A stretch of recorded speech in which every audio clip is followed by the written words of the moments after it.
Hey everyone, today I want to talk about something that I had promised myself I wasn't going to chime in on until it actually became something of substance worth talking about.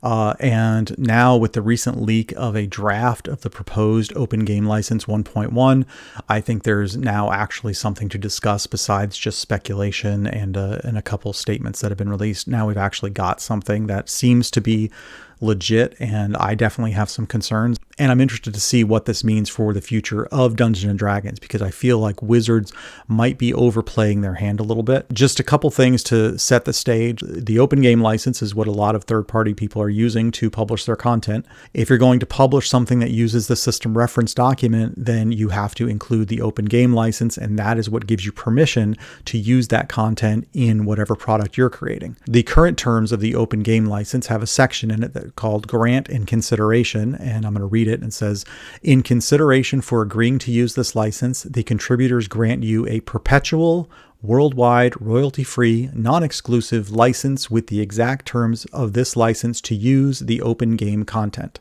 The key word in there is perpetual.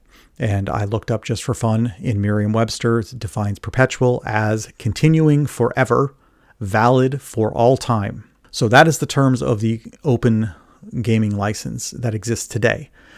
Section 9 of the Open Game License is updating the license. Wizards or its designated agents may publish updated versions of this license. You may use any authorized version of this license to copy, modify, and distribute any open game content originally distributed under any version of this license. So reading these two sections, it seems like the existing Open Game License is supposed to exist forever, but Wizards has the right to publish updated versions of the license. And it also seems to indicate that if you published content under this version of the license, then that content is still legit, but you can't publish content that is released under the new version of the license.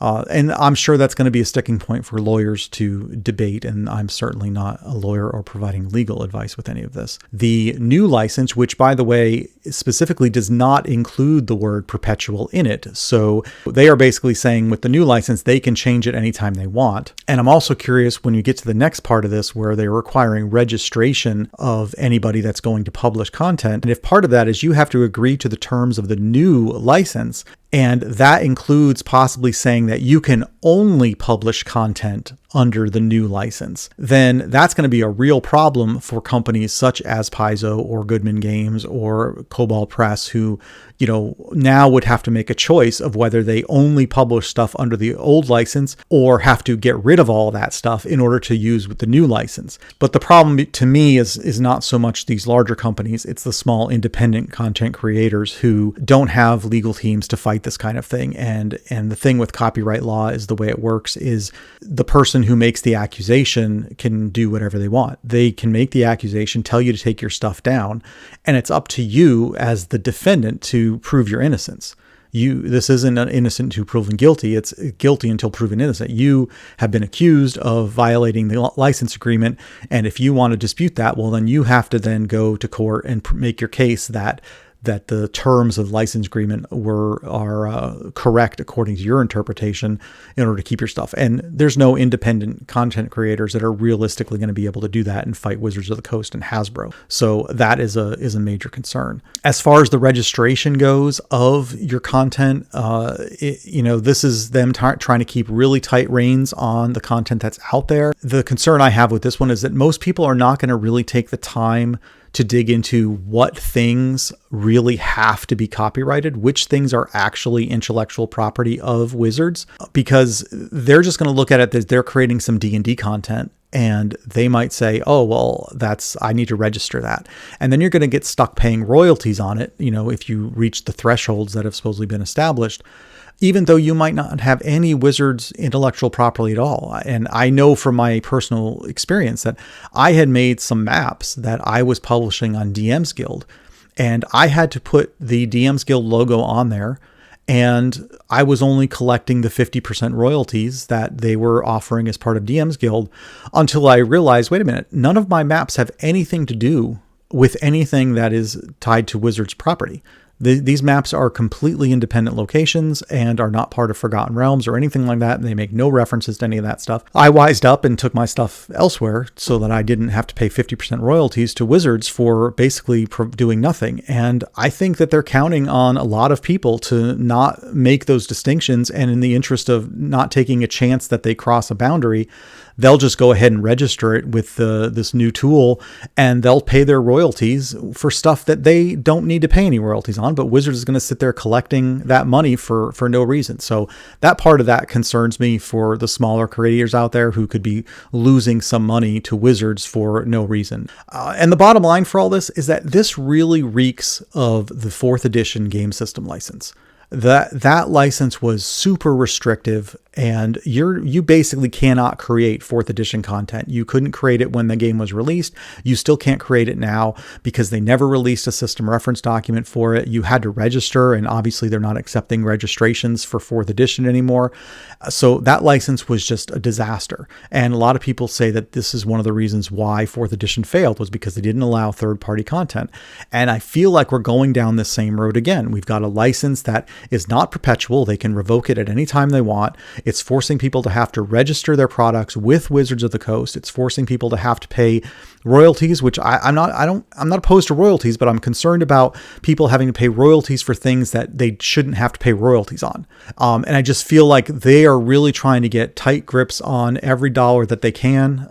And it's going to cause people to stop making content for D&D. And this is where I think they're overplaying their hand. I think Wizards and Hasbro knows that D&D is very popular, but what they don't seem to quite understand is that there are a ton of other products out there that are not D&D.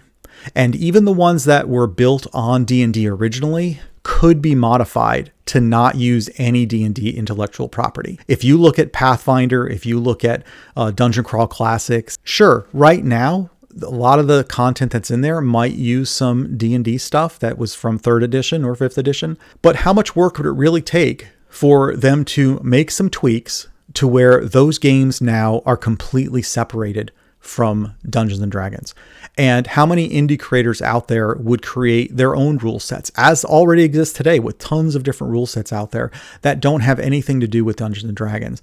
And so if Wizards wants to draw a line in the sand and say, no, we're going to control everything and we're going to take a cut of everything, then I think you're going to find a lot more people saying, fine, then I'll just move on to something else, because I don't really need you anymore. This industry is so large, it has grown way beyond what Wizards of the Coast is offering, that we can just make our own game system. It'll be really simple rules, and it's completely separate from you. We'll create our own monsters and characters and everything else. So I think Wizards needs to be very careful about how they proceed. And if what we're seeing right now as a preview of this with this leaked Open Game License 1.1, if that is in any way what is actually going to get published very soon, then there is going to be a big problem for Wizards, and you're going to see a quick drop off in the amount of content that's getting created for Dungeons and Dragons. And I think that's going to hurt their brand more than they're thinking. So anyway, that is my 2 cents on this. I probably rambled on too long about it, but I'm very interested now to see what comes next from this. This one now is something concrete that concerns me, and I think it should concern Wizards, and they need to think twice about what they're about to do, because it could have repercussions that go back to what they experienced with 4th edition. So we'll see what happens. Let me know your thoughts. If you're a creator and you've been looking at this and watching it, I'm curious to see what your take is on it. So let me know those down in the comments. So until next time, take care.